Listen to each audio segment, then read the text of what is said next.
जय श्री हरि। श्रीमद्भागवत महापुराणम पंचमः स्कंधः अथाष्टादशोऽध्यायः।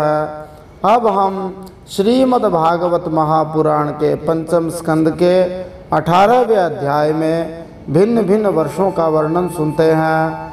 श्री गणेशाय नमः, श्री सरस्वत्यै नमः, श्री गुरवे नमः, श्री पुराण पुरुषोत्तमाय नमः। पिछले पंचम स्कंद के 17वें अध्याय में गंगा जी का विवरण और भगवान शंकर के द्वारा संकर्षण देव की स्तुति के प्रसंग में हमने सुना। गंगा मैया का सबसे पहला नाम भगवतपदी था। जब राजा बलि की यज्ञशाला में साक्षात यज्ञ मूर्ति भगवान श्री हरि त्रिलोकी को नापने के लिए अपना पैर फैलाते हैं, तब उन श्री हरि के बाएं पैर के अंगूठे के नाखून से ब्रह्म कटाह का ऊपर का भाग फट गया। उस छिद्र में होकर जो ब्रह्मांड से बाहर के जल की धारा आई, वह उस भगवान श्री हरि के चरण कमल को धोने से उसमें लगी हुई केसर के मिलने से लाल हो गई। तो इस प्रकार जो गंगा मैया है वह ब्रह्मांड से भी परे जो ऊंचा स्थान है, वहाँ एक जल स्रोत है जहाँ वामन भगवान जब अवतार लेके अपने पैर को बढ़ाते हैं तो उनके नाखून के स्पर्श से वो फट गया था और वो जल भगवान के नाखून को धोता हुआ आया था। फिर वह जल उस ध्रुवलोक में आया जिस ध्रुवलोक को विष्णुपद कहा जाता है। उस ध्रुवलोक में जब गंगा जी का जल पहुंचा तो ध्रुव जी महाराज जो भगवान श्री हरि के पक्के भक्त हैं, वे उस जल को सदा ही अपने मस्तक पर धारण करते हैं, क्योंकि वे श्री हरि को ही अपना कुल देवता मानते हैं। वहां से वह गंगा जल नीचे होते हुए चंद्रलोक तक पहुंचा और वहां से होते हुए फिर मेरु के शिखर पर ब्रह्मपुरी में पहुंचता है, जिसको श्री ब्रह्मा जी का निवास स्थान माना गया है। इस भूमि पर आने के बाद गंगा जी 4 धाराओं में विभक्त हो जाती है, जिनके नाम हैं सीता, अलकनंदा, चक्षु और भद्रा। इन 4 धाराओं में जो सीता नाम की धारा है वह ब्रह्मा जी के निवास स्थान से होती हुई भद्रास्व वर्ष को प्लावित कर देती है। दूसरी जो चक्षु नाम की धारा है वह माल्यवान के शिखर पर पहुंचने के बाद केतुमाल वर्ष में बहती है। तीसरी जो भद्रा नाम की धारा है वह मेरु पर्वत के शिखर से उत्तर की ओर गिरती है और वह धारा उत्तर कुरु देश में बहती है। चौथी जो धारा है जो बड़ी महत्वपूर्ण है, जिसका नाम है अलकनंदा, वह ब्रह्मा जी के निवास स्थान से ब्रह्मा जी के कमंडलों से निकलती है। गंगा जी की उत्पत्ति की कथा बड़ी विस्तार से पुराणों के अंदर आती है। जब राजा सगर के 60,000 पुत्र कपिल ऋषि के क्रोध की अग्नि में जलकर भस्म हो गए थे, तब उनके संतानों ने तपस्या की थी और अंत में भगीरथ जी सफल हो पाए थे। भगीरथ जी ने बड़ी कठोर तपस्या करके गंगा मैया को प्रसन्न किया। गंगा मैया ने कहा कि मेरा वेग कोई सहन नहीं कर सकता है, इसलिए कोई हो तो बताओ। तो भगीरथ जी ने भगवान शंकर की आराधना की। भगवान शंकर ने कहा कि यह जल तो मेरे आराध्य श्री हरि के चरणों से निकला हुआ है, इसको तो मैं अपने मस्तक पर अवश्य धारण करूंगा। और साथ में चंद्र देवता की भी आराधना भगीरथ जी ने की, क्योंकि महादेव जी को जल्दी ही क्रोध भी आ जाता है।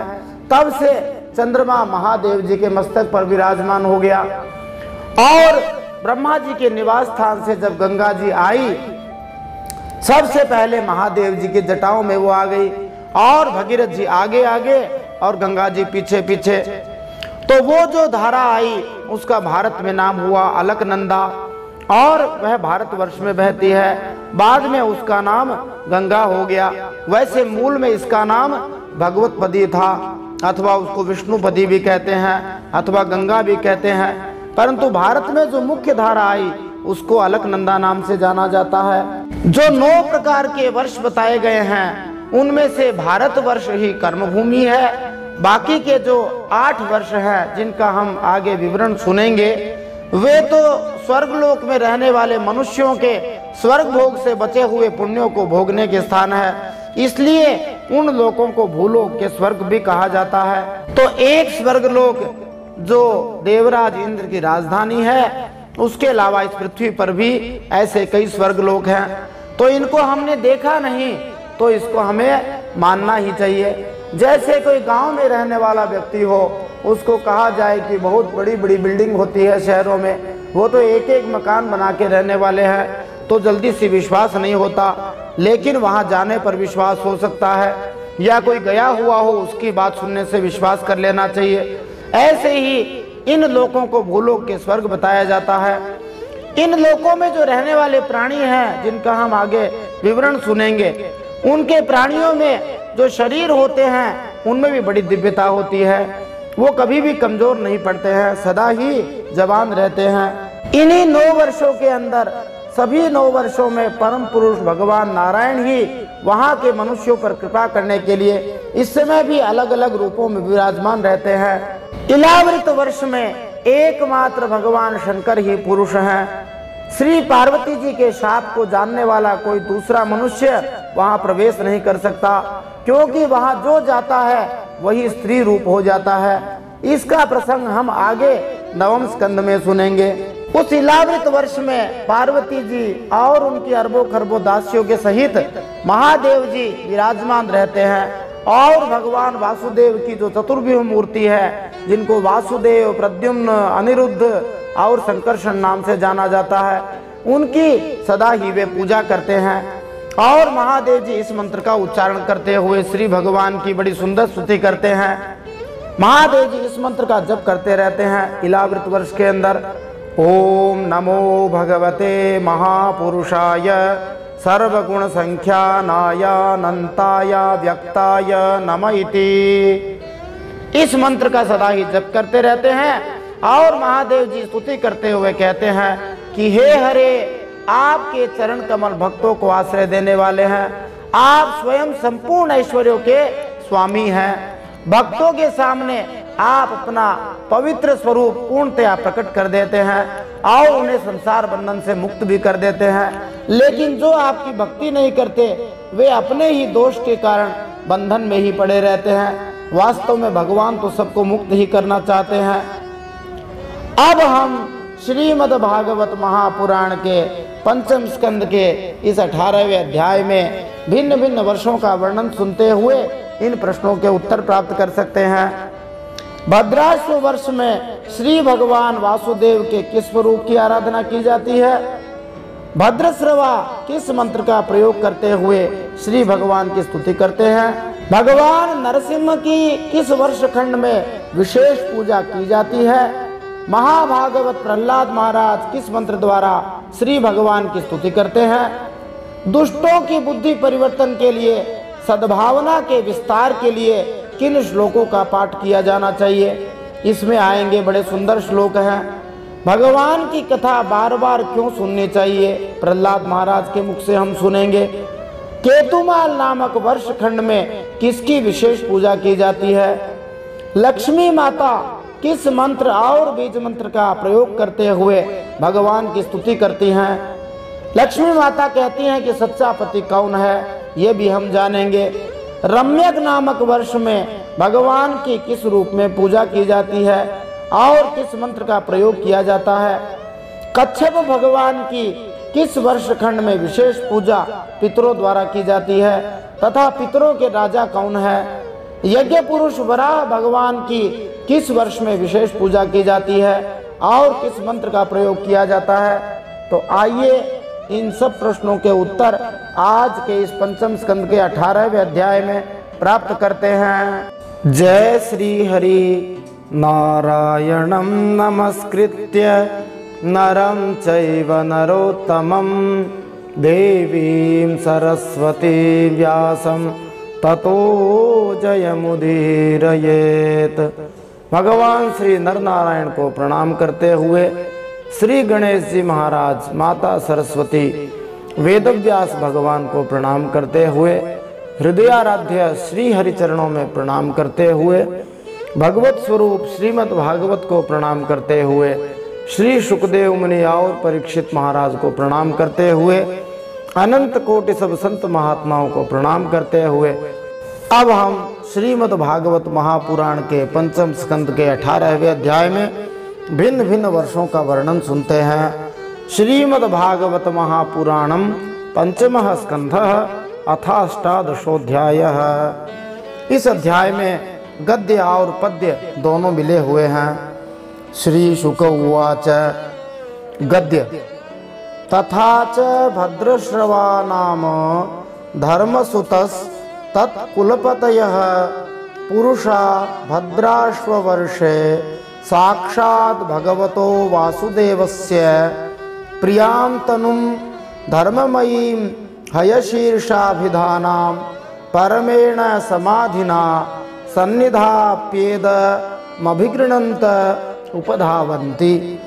श्री सुखदेव मुनि परीक्षित महाराज से कहते हैं, भद्राश्व वर्ष में धर्मपुत्र भद्रश्रवा और उनके मुख्य सेवक भगवान वासुदेव की हयग्रीव नाम वाली धर्ममयी प्रिय मूर्ति को अत्यंत समाधि निष्ठा के द्वारा हृदय में स्थापित कर इस मंत्र का जप करते हुए इस प्रकार स्तुति करते हैं।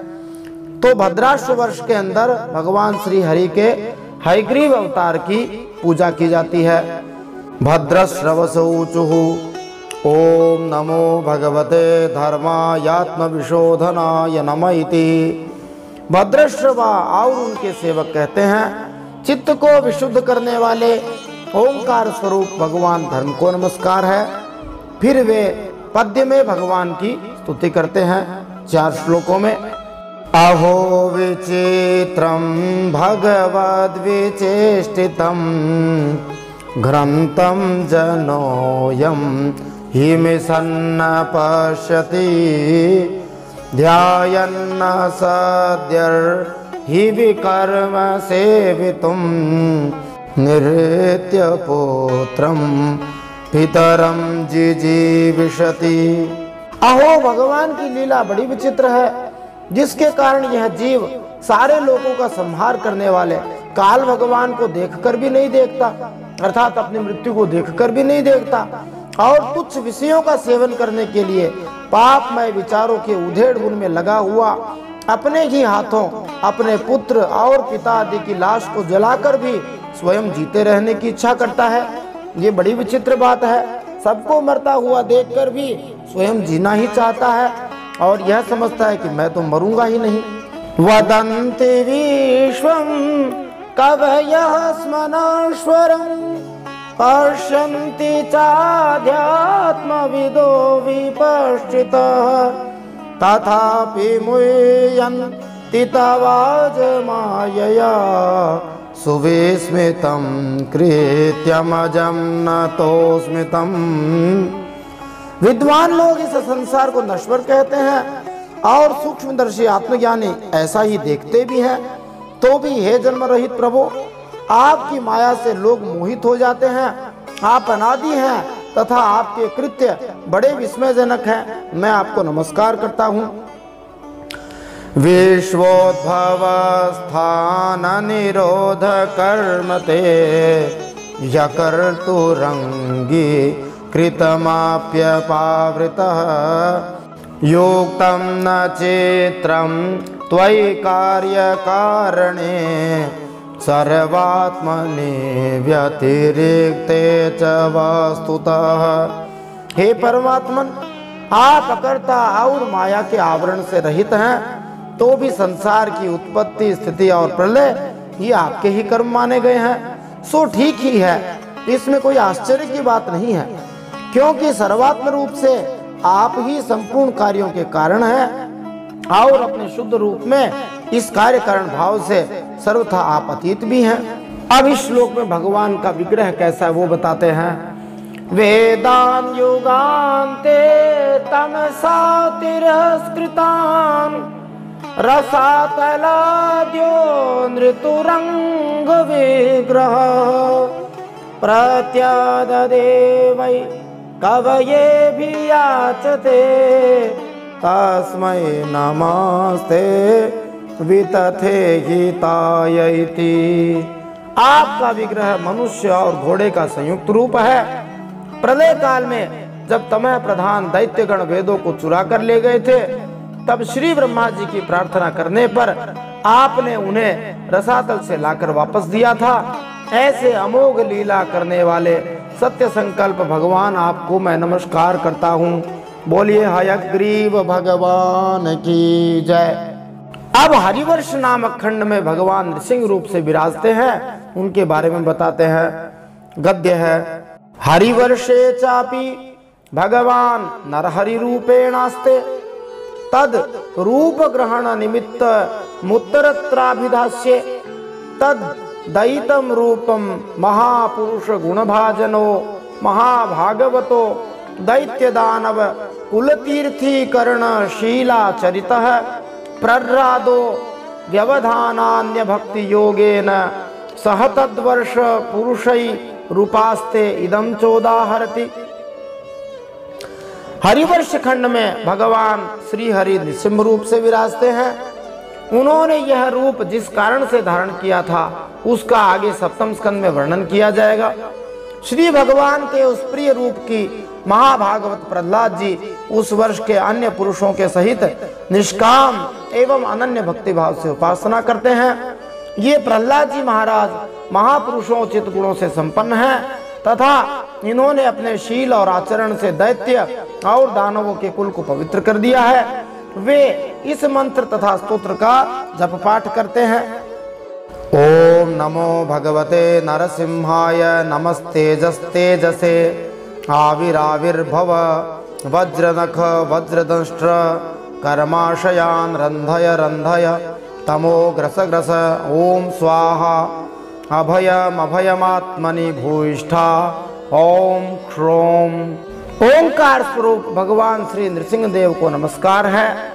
हे भगवान, आप अग्नि आदि तेजों के भी तेज हैं, आपको नमस्कार है। हे वज्रनख, वज्र के समान नाखून वाले, हे वज्रदंष्ट्र, वज्र के समान दाढ़ों वाले, आप हमारे समीप प्रकट होइए, प्रकट होइए। हमारी कर्म वासनाओं को जला डालिए, जला डालिए। हमारे अज्ञान रूप अंधकार को नष्ट कीजिए, नष्ट कीजिए। ओम स्वाहा, हमारे अंतःकरण में अभय दान करते हुए प्रकाशित होइए। ओम ह्रोम, ये इनका मूल मंत्र है। ओम ह्रोम। अब यहाँ से पद्य में स्तुति करते हैं। ये जो नृसिंह भगवान की यहाँ पर स्तुति प्रह्लाद महाराज के द्वारा की गई है, इसका महात्मा लोग बताते हैं। पाठ करने से वैर भाव समाप्त हो जाता है और निर्भयता की प्राप्ति हो जाती है, किसी से भय नहीं रहता। एक महात्मा जी ने बताया था कि आगे जो आने वाले ये श्लोक हैं, मंत्र हैं, इनका पाठ करने से उनका आपस में वैर भाव समाप्त हो गया और जिन्होंने शत्रु भाव रखा था उनकी बुद्धि ठीक हो गई। स्वस्त्यस्तु विश्वस्य खल प्रसीदताम् ध्यायन्तु भूता निशिवं मिथो धिया मनश्च भजता दधोक्षजे आवेश्यतां नो मतिरप्यहेतुकी। हे नाथ, विश्व का कल्याण हो, दुष्टों की बुद्धि शुद्ध हो जाए, सब प्राणियों में परस्पर सद्भावना हो जाए, सभी एक दूसरे का हित चिंतन करें, हमारा मन शुभ मार्ग में प्रवृत्त हो जाए और हम सब की बुद्धि निष्काम भाव से भगवान श्री हरि में प्रवेश करे। मागार दारा मजवेत बंधुसु संगो यदि स्यात् भगवत् प्रिये सुनः यः प्राणवृष्ट्या परितुष्ट आत्मवान् सिद्ध्यत्यधूरान् न तथेन्द्रिय प्रियः। हे प्रभु, घर, स्त्री, पुत्र, धन और भाई बंधुओं में हमारी आसक्ति न हो। यदि हो तो केवल भगवान के प्रेमी भक्तों में ही हो। जो संयमी मनुष्य केवल शरीर निर्वाह के योग्य अन्न आदि से संतुष्ट रहता है, उसे जितनी शीघ्र सिद्धि प्राप्त होती है वैसे इंद्रिय लोलुप मनुष्य को नहीं होती। तो यदि जल्दी सिद्धि प्राप्त करनी है तो अपने पे संयम रख के और श्री भगवान का भजन करना चाहिए। केवल शरीर निर्वाह के लिए ही भोजन आदि से संतुष्ट रहता है, उसे जल्दी भगवान की प्राप्ति हो जाती है। यत् संगलब्धं निज वीर्य वैभवं तीर्थं नुहूसं स्पृशतां हि मानसं हरत्यजोऽन्तः श्रुतिभिर्गतोऽङ्गजम् को वै न सेवे तमुकुंद विक्रमम्। उन भगवान के भक्तों के साथ रहने से श्री भगवान के तीर्थ तुल्य पवित्र चरित्र सुनने को मिलते हैं, जो उनकी असाधारण शक्ति एवं प्रभाव के सूचक होते हैं। इसीलिए भगवान की कथा सुननी चाहिए। इससे भगवान की जो असाधारण शक्ति है, उनका जो प्रभाव है, वह हमें पता लगता है। उन कथाओं का बार बार सेवन करने वालों के कानों के रास्ते से भगवान हृदय में प्रवेश कर जाते हैं और उनके सभी प्रकार के दैहिक और मानसिक मलों को नष्ट कर देते हैं। फिर भला उन भगवत भक्तों का संग कौन न करना चाहेगा। इसलिए भगवान के प्यारे भक्तों का संग करना चाहिए, क्योंकि वे सदा ही हरि गुणगान करते रहते हैं। जैसा हम सुनेंगे वैसे हम हो जाएंगे। ये चिकित्सा है, कथा भी अपने आप में। यस्यास्ति भक्तिर्भगवत्य किंचना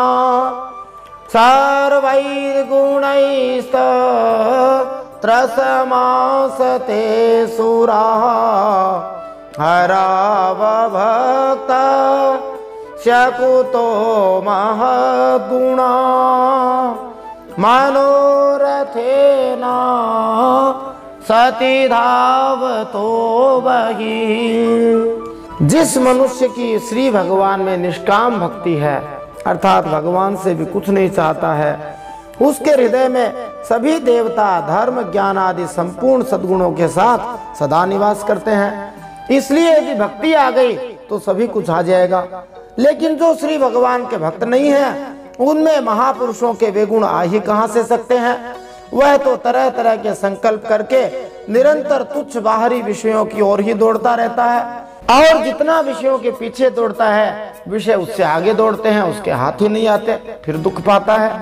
हरिर्हि साक्षात् भगवान शरीरिणा महात्मा झषाणा मिवतोयमीप्सितं हेत्वा मास्तं यदि सजते गृहे तदा महत्वं वयसा दंपतीनाम। जैसे मछलियों को जल अत्यंत प्रिय उनके जीवन का आधार होता है, वैसे ही साक्षात श्री हरि ही समस्त देहधारियों के प्रिय आत्मा है। उन्हें त्याग कर यदि कोई महत्वाभिमानी मनुष्य घर में आसक्त रहता है, तो उस दशा में स्त्री पुरुषों का बड़प्पन केवल आयु को लेकर ही माना जाता है, गुण की दृष्टि से नहीं। तस्माद् रजोरा गविषाद मन्यो मानस्पृहा भयदैन्याधिमूलम् हेत्वा गृहं संसृतिचक्रवालं नृसिंहपादं भजता कुतो भयमिति। प्रहलाद महाराज राक्षसों से कहते हैं, असुरों से कहते हैं, इसलिए हे असुरगण, तुम तृष्णा राग विषाद क्रोध अभिमान इच्छा भय दीनता और मानसिक संताप के मूल तथा जन्म मरण रूप संसार चक्र का वहन करने वाले घर आदि को त्याग कर भगवान नृसिंह के निर्भय चरण कमलों का आश्रय ले लो। बोलिए नृसिंह भगवान की जय। ये जो वर्ष आदि नाम है, ये अलग अलग स्थान है, दिव्य लोक हैं। इन सब को पता करना साधारण लोगों के बस की बात नहीं है। केतुमाल नामक वर्ष में लक्ष्मी जी और श्री भगवान कामदेव रूप से निवास करते हैं, उनके बारे में बताते हैं। गद्य है, केतुमाले भी भगवान कामदेव स्वरूपेण लक्ष्म्याः प्रियचिकीर्षया प्रजापतेर्दुहितॄणां पुत्राणां तद्वर्षपतीनां पुरुषायुषा होरात्र परिसंख्यानानां यासां गर्भा महापुरुष महास्त्रतेजसोद्वेजित मनसां विध्वस्ता व्यसवः संवत्सरान्ते विनिपतन्ति। केतुमाल वर्ष में लक्ष्मी जी का तथा संवत्सर नामक प्रजापति के पुत्र और पुत्रियों का प्रिय करने के लिए श्री भगवान कामदेव रूप से निवास करते हैं। उन रात्रि की अभिमानी देवता रूप कन्याओं और दिवसाभिमानी देवता रूप पुत्रों की संख्या मनुष्य की 100 वर्ष की आयु के दिन और रात के बराबर अर्थात 36 हजार वर्ष है और वे ही उस वर्ष के अधिपति हैं। वे कन्याएं परम पुरुष श्री नारायण भगवान के श्रेष्ठ अस्त्र सुदर्शन चक्र के तेज से डर जाती हैं, इसलिए प्रत्येक वर्ष के अंत में उनके गर्भ नष्ट होकर गिर जाते हैं। अतीव सुललित गति विलास विलसित रुचिर हास लेशावलोक लीलया किंचिदुत्तंभित सुंदर भ्रूमंडल सुभग वदनारविंद श्रिया रमाम रमयन इंद्रियाणि रमयते। भगवान अपने सुललित गतिविलास से सुशोभित मधुर मधुर मंद मुस्कान से मनोहर लीलापूर्ण चारु चितवन से कुछ उजके हुए सुंदर भूमंडल की छबीली छटा के द्वारा मुख कमल का राशि राशि सौंदर्य उड़ेल कर सौंदर्य की देवी श्री लक्ष्मी जी को अत्यंत आनंदित करते और स्वयं भी आनंदित होते रहते हैं। तद भगवतो मायामयम रूपम परम समाधि योगेन रमा देवी संवत्सरस्य रात्रिषु प्रजापतेर्दुहितृभिः रूपेताः च तद्भर्तृभिः रूपास्ते इदं चोदाहरति। श्री लक्ष्मी जी परम समाधि योग के द्वारा श्री भगवान के उस मायामय स्वरूप की रात्रि के समय प्रजापति संवत्सर की कन्याओं के साथ और दिन में उनके पतियों के सहित आराधना और वे इस मंत्र का जप करती हुई भगवान की स्तुति करती हैं। ओम ह्रां ह्रीं ह्रूं ओम नमो भगवते ऋषिकेशाय सर्वगुण विशेषैर्विलक्षितात्मने आकूतीनां चित्तीनां चेतसां विशेषाणां चाधिपतये षोडश कला यच्छन्दो मया यान्नमयायामृतमयाय सर्वमयाय सहसे ओजसे बलाय कांताय कामाय नमस्ते उभयत्र भूयात्। जो इंद्रियों के नियंता और संपूर्ण श्रेष्ठ वस्तुओं के खजाने हैं, क्रिया शक्ति ज्ञान शक्ति और संकल्प अध्यवसाय आदि चित्त के धर्मों तथा उनके विषयों के स्वामी हैं। 11 इंद्रिय और 5 विषय इन 16 कलाओं से युक्त हैं। वेद में कहे गए कर्मों से प्राप्त होते हैं तथा अन्नमय अमृतमय और सर्वमय है। उन मानसिक ऐन्द्रियक एवं शारीरिक बल स्वरूप परम सुंदर भगवान कामदेव को ओम ह्रां ह्रीं ह्रूं इन बीज मंत्रों के सहित सब ओर से नमस्कार है। स्त्रियो व्रतैस्त्वा ऋषिकेश्वरं स्वतो याराध्य लोके पतिमाशाशतेन्यं तासां न ते वै परिपान्त्यपत्यं प्रियं धनायूं सियतो स्वतंत्रः। हे भगवान, आप इंद्रियों के स्वामी हैं।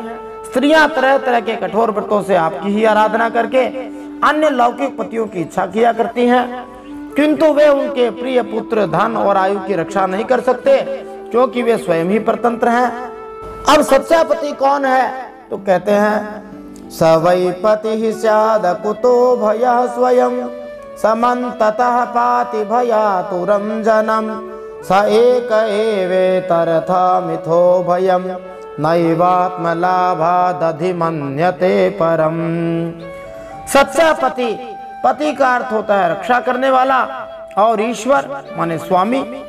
तो सच्चा पति वही है जो स्वयं सर्वथा निर्भय हो और दूसरे भयभीत लोगों की सब प्रकार से रक्षा कर सके।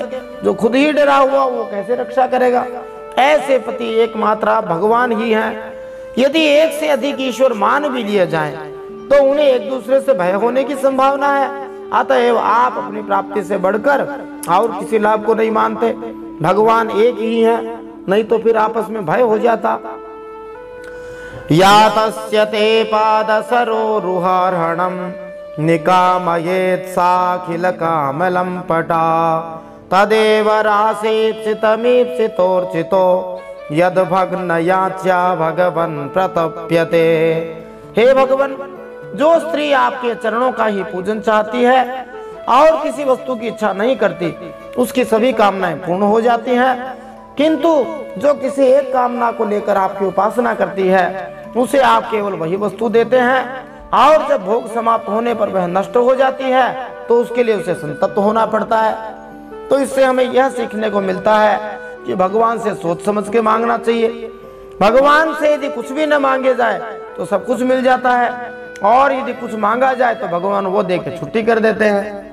मत प्राप्तये जेष सुरासुरादय तप्यन्त उग्रम तप इंद्रिये धियः ऋते भवत्पाद परायणान् नमाम वेदन्त्यहं त्वद्हृदया यतोजित। मुझे पाने के लिए इंद्रिय सुख की अभिलाषी ब्रह्मा और रुद्र आदि समस्त देवता असुर आदि घोर तपस्या करते रहते हैं, ऐसा लक्ष्मी जी कहती है। किंतु आपके चरण कमलों का आश्रय देने वाले भक्त के सिवा मुझे कोई पा नहीं सकता, क्योंकि मेरा मन तो आप में ही लगा रहता है। सत्वं ममाप्यच्युत शीर्षवंदितं कराम्बुजं यत्त्वदधायि सात्वतां बिभर्षि मां लक्ष्मवरेण्य मायया कैश्वरस्य हितमोहितुं विभुरिति। आप अपने जिस वंदनीय कर कमल को भक्तों के माथे पर रखते हैं उसे मेरे सिर पर भी रखिए। हे वरदान देने वाले वरेण्य, आप मुझे केवल श्री लांछन रूप से अपने वक्षस्थल में ही धारण करते हैं, सो आप सर्वसमर्थ हैं। आप अपनी माया से जो लीलाएं करते हैं उनका रहस्य कौन जान सकता है। तो लक्ष्मी जी यहाँ कहती हैं कि वह तो भगवान के भक्तों के पास जाना चाहती है, इसलिए भगवान नारायण के पीछे हो जाना चाहिए। लक्ष्मी जी अपने आप आती ही है। अब भगवान का जो मत्स्य स्वरूप है उसके बारे में बताते हैं। वह रम्यक नामक वर्ष है, वहां पर रहते हैं। गद्य है, रम्य के च भगवतः प्रियतमं मात्स्यम अवतार रूपम तद वर्ष पुरुषस्य मनोहो प्राक् प्रदर्शितम स इदानीमपि महता भक्ति योगे नाराधयते इदं चोदाहरति। रम्यक वर्ष में भगवान ने वहां के अधिपति मनु को पूर्व काल में अपना परम प्रिय मत्स्य रूप दिखाया था। मनु महाराज भी इस समय भी भगवान के इसी रूप की बड़े भक्ति भाव से उपासना करते हैं और इस मंत्र का जप करते हुए स्तुति करते हैं। ओम नमो भगवते मुख्यतमाय नमः सत्वाय प्राणाय औजसे सहसे बलाय महामत्स्याय नमः इति। सत्वगुण प्रधान मुख्य प्राण सूत्रात्मा तथा मनोबल इंद्रिय बल और शरीर बल ओंकार पद के अर्थ सर्वश्रेष्ठ भगवान महामत्स्य को बार बार नमस्कार है। फिर मनु महाराज पद्य में स्तुति करते हैं। अंतर बहिश्चाखिल लोकपालकै रदृष्ट रूपो विचरस्युरुस्वनः स ईश्वरत्वं यइदं वशे नयन् नाम्ना यथा दारुमयी नरः श्रियम्। नट जैसे कठपुतलियों को नचाता है, वैसे ही आप ब्राह्मण आदि नामों की डोरी से संपूर्ण विश्व को अपने अधीन करके नचा रहे हैं। अतः आप ही सबके प्रेरक हैं। आपको ब्रह्मादि लोकपालगण भी नहीं देख सकते, तथापि आप समस्त प्राणियों के भीतर प्राण रूप से और बाहर वायु रूप से निरंतर संचार करते रहते हैं। वेद ही आपका महान शब्द है, तो मानो जो हम श्वास लेते हैं वो साक्षात भगवान ही है। यम लोकपालः किल मत्सरज्वरा हित्वा यतन्तोऽपि पृथक् समेत्य च पातुं न शेकुर्द्विपदश्चतुष्पदः सरीसृपं स्थाणु यदत्र दृश्यते। एक बार इंद्र आदि इंद्रियाभिमानी देवताओं को प्राण स्वरूप आपसे डाह हुआ, ईर्ष्या हुई। तब आपके अलग हो जाने पर वे अलग अलग तथा आपस में मिलकर भी मनुष्य, पशु, स्थावर, जंगम आदि जितने शरीर दिखाई देते हैं उनमें से किसी की बहुत नियत्न करने पर भी रक्षा नहीं कर सके। देवराज इंद्र ने भगवान श्री हरि से ईर्ष्या करके अपने आप को अलग कर दिया, और जब श्री हरि नहीं रहे तो कैसे रक्षा कर सकते हैं। भवान युगांतार नवऊर्मिमालिनी क्षोणी मिमामौषधि विरुधाम निधिम मया सहोरु क्रमतेज ओजसा तस्मै जगत प्राण गणात्मने नमः इति। हे अजन्मा प्रभु, आपने मेरे सहित समस्त औषध और लताओं की आश्रय रूपा इस पृथ्वी को लेकर बड़ी बड़ी उत्ताल तरंगों से युक्त प्रलयकालीन समुद्र में बड़े उत्साह से विहार किया था। आप संसार के समस्त प्राण समुदाय के नियंता हैं। मेरा आपको नमस्कार है। बोलिए मत्स्य भगवान की जय।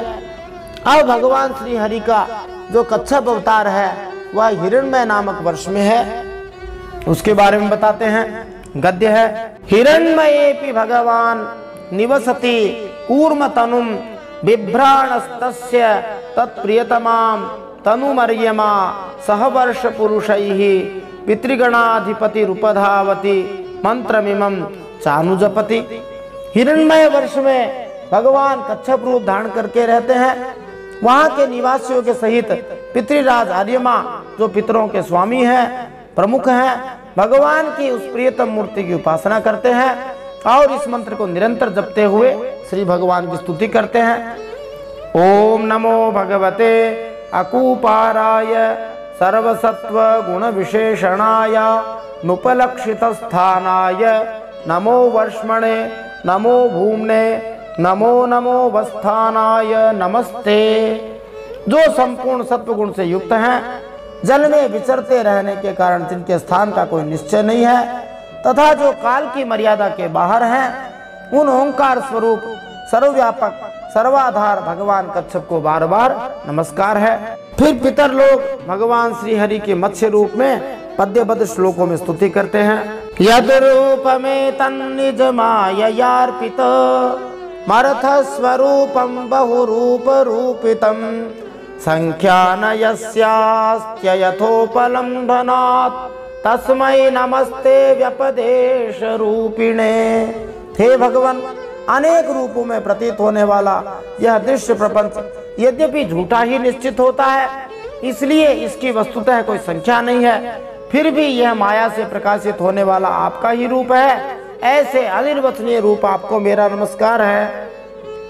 जरायुजम स्वेदज मंडजोद्भिदम चराचरम देवर्षि पितृभूतमैन्द्रियम द्यौकम क्षिति शैल सरित समुद्र द्वीपग्रहर्क्षेत्यभिधेय एकः। एकमात्र आप ही जरायुज स्वेदज अंडज उद्भिज जंगम स्थावर देवता ऋषि पितृगण भूत इंद्रिय स्वर्ग आकाश पृथ्वी पर्वत नदी समुद्र द्वीप ग्रह और तारा आदि विभिन्न नामों से प्रसिद्ध हैं। जो कुछ भी है सब भगवान के ही नाम है।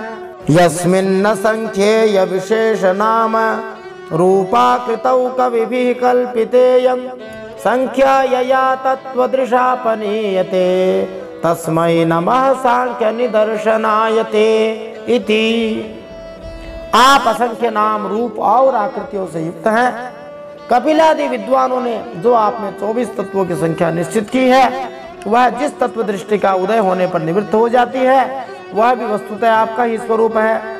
ऐसे सांख्य सिद्धांत स्वरूप आपको मेरा नमस्कार है। बोलिए मत्स्य भगवान की जय। अब यज्ञ मूर्ति भगवान वराह रूप से उत्तर कुरु वर्ष में रहते हैं, उनकी स्तुति करते हैं। गद्य। उत्तरेषु च कुरुषु भगवान यज्ञ पुरुषः कृतवराह रूप आस्ते तम तु देवी हर्षा भूः सह कुरुभि रसखलित भक्ति योगेनोपधावति इमां च परमामुपनिषद आवर्तयति। उत्तर पूर्व वर्ष में भगवान यज्ञ पुरुष वराह मूर्ति धारण करके विराजमान है। वहां के निवासियों के सहित साक्षात पृथ्वी देवी उनकी अविचल भक्ति भाव से उपासना करती हैं और इस परमोत्कृष्ट मंत्र का जप करती हुई श्री भगवान की स्तुति करती हैं। ओम नमो भगवते मंत्र तत्वलिंगाय यज्ञ क्रतवे महाध्वरा वयवाय महापुरुषाय नमः कर्म शुक्लाय त्रियुगाय नमस्ते।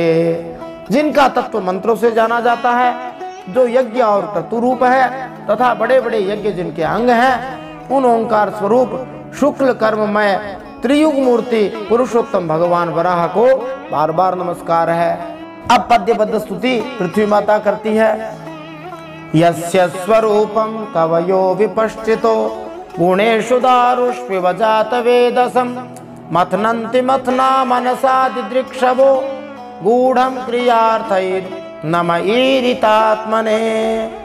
ऋत्विजगण जिस प्रकार अग्नि रूप काष्ठखंडों में छिपी हुई अग्नि को मंथन द्वारा प्रकट करते हैं, वैसे ही कर्माशक्ति एवं कर्मफल की कामना से छिपे हुए जिनके रूप को देखने की इच्छा से परम प्रवीण विद्वान लोग अपने विवेक युक्त मन रूप मंथन काष्ठ से शरीर एवं इंद्रियादि को भिगो डालते हैं, इस प्रकार मंथन करने पर अपने स्वरूप को प्रकट करने वाले आपको नमस्कार है। द्रव्य क्रिया हेत्वयनेश कर्तृभिर् माया गुणैर्वस्तु निरीक्षितात्मने अन्वीक्षयांगातिशयात्म बुद्धिभिर् निरस्त माया कृतये नमो नमः। विचार तथा यम नियमादि योगांगों के साधन से जिनकी बुद्धि निश्चयात्मिका हो गई है, वे महापुरुष द्रव्य माने विषय, क्रिया माने इंद्रियों के व्यापार, हेतु माने इंद्रियाधिष्ठाता देवता, अयन माने शरीर, ईश काल और कर्ता माने अहंकार, इस प्रकार के माया के कार्यों को देखकर जिनके वास्तविक स्वरूप का निश्चय करते हैं, ऐसे मायिक आकृतियों से रहित आपको बार बार नमस्कार है। करोति विश्व स्थिति संयमोदयम् यस्येप्सितं नेप्सितमीक्षितुर्गुणैः माया यथा यो भ्रमते तदाश्रयम् ग्रावणो नमस्ते गुणकर्म साक्षिणे। जैसे लोहा जड़ होने पर भी चुंबक के पास लगने मात्र से चलने फिरने लगता है, वैसे ही जिन सर्वसाक्षी की इच्छा मात्र से, जो अपने लिए नहीं बल्कि सभी प्राणियों के लिए होती है, प्रकृति अपने गुणों के द्वारा इस संसार की उत्पत्ति स्थिति और प्रलय करती रहती है, ऐसे संपूर्ण गुणों एवं कर्मों के साक्षी आपको नमस्कार है। अब इस अध्याय के अंतिम श्लोक में पृथ्वी माता वराह भगवान की स्तुति करते हुए कहती है, प्रमथ्य दैत्यम प्रतिवारणम हृदे यो माम रसाया जगदादिसूकरः कृत्वाग्रतंष्ट्रे निरगादुदन्वतः क्रीडन निवेभ प्रणता स्मितम विभूमिति। आप जगत के कारणभूत आदि सूकर हैं। जिस प्रकार एक हाथी दूसरे हाथी को पछाड़ देता है, वैसे ही गजराज के समान क्रीड़ा करते हुए आप युद्ध में अपने प्रतिद्वंदी योद्धा हिरण्याक्ष दैत्य को पीट करके दलित करके मुझे अपनी दाढ़ों की नोक पर रखकर रसातल से प्रलय पयोधि के बाहर निकले थे। मैं आप सर्वशक्तिमान भगवान को बार बार नमस्कार करती हूँ। बोलिए वराह भगवान की जय, पृथ्वी माता की जय। इति श्रीमद्भागवते महापुराणे पारमहंस्यां संहितायां पंचम स्कंधे भुवन कोश वर्णनम नाम 18 श्रीमन्नारायणार्पणमस्तु। इस प्रकार श्रीमद्भागवत महापुराण परमहंसों की संहिता पंचम स्कंध में भुवन कोश वर्णन में 18वां अध्याय भगवान श्रीमन्नारायण के चरणों में समर्पित हो।